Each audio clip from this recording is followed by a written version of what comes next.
ગીર જંગલમાં તૃષા વન્ય પ્રાણી માટે મીઠી વીજળી પીવાના પાણીના પોઈન્ટ. ગીર પૂર્વમાં પીવાના પાણીના 247 કૃત્રિમ પોઈન્ટ દ્વારા તરસ છીપાવતા વન્ય પ્રાણીઓ.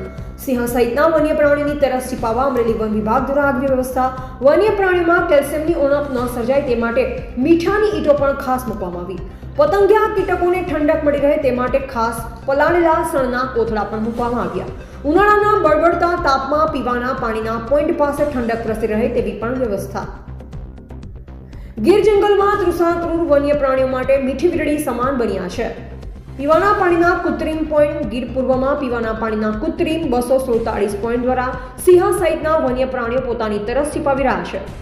પ્રાણીઓ માટે મુશ્કેલીનું નિવારણ થાય તે માટે અમરેલી જિલ્લાના ધારી વન વિભાગ પૂર્વ દ્વારા આગવી વ્યવસ્થા કરવામાં આવી છે. આ સંદર્ભે વધુ જાણકારી આપતા ઇન્ચાર્જ મદદનીશ વન સંરક્ષક શ્રી PM ચાંદુ કહે છે કે ઉનાળાના સમયમાં પીવાના પાણીના મોટાભાગના કુદરતી જળસ્ત્રોતો સુકાઈ જવાથી સિંહ સહિતના વન્ય પ્રાણીઓ માટે પીવાના પાણીની ખાસ વ્યવસ્થા થાય તે માટે વન વિભાગ સતત કાર્યરત રહે છે.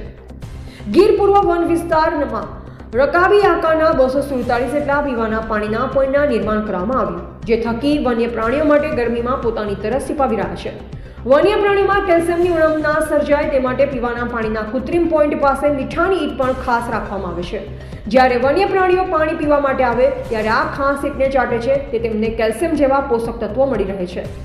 તેમણે ઉમેર્યું કે ધારી વન વિભાગ નાયબ સંરક્ષક શ્રી વિકાસ યાદવના માર્ગદર્શનમાં વન વિભાગના સ્ટાફ દ્વારા ભારે ગરમી વચ્ચે પણ વન્ય પ્રાણીઓની દેખભાળ માટે ટીમવર્ક દ્વારા વિવિધ કાર્યવાહી શરૂ કરવામાં આવી રહી છે.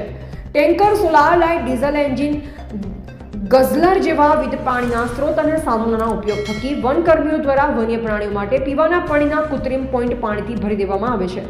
આ પ્રવૃત્તિનું સતત મોનિટરિંગ પણ અધિકારીશ્રીઓ દ્વારા કરવામાં આવી રહ્યું છે.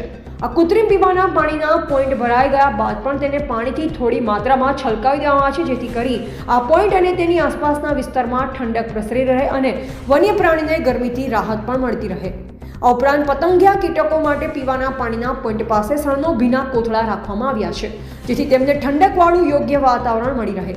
પીવાના પાણીના કૃત્રિમ પોઈન્ટમાં સેવાળ ન જામે તે માટે સમયાંતરે ખાસ જરૂરી સફાઈ કરવામાં આવી રહી છે. પીવાના પાણીના પોઈન્ટ પાસે રેતી વગેરે નાખવામાં આવે છે, જેથી વન્ય પ્રાણીઓ બેસવામાં પણ અનુકૂળતા રહે છે. ઉલ્લેખનીય છે કે એશિયાટિક લાયનના પર્યાય રહેલા ગીર જંગલમાં 41 સસ્તન, 47 સરીસૃપ, 300 થી વધુ નિવાસી અને યાયાવર પક્ષીઓની પ્રજાતિઓ જોવા મળે છે. ઉપરાંત વનસ્પતિની સમૃદ્ધ વિવિધતા અને વન્ય સૃષ્ટિ ગીરને આગવું અને અનન્ય નિવાસસ્થાન બનાવે છે. રિપોર્ટર કાળુસા કનોજિયા, જાફરાબાદ.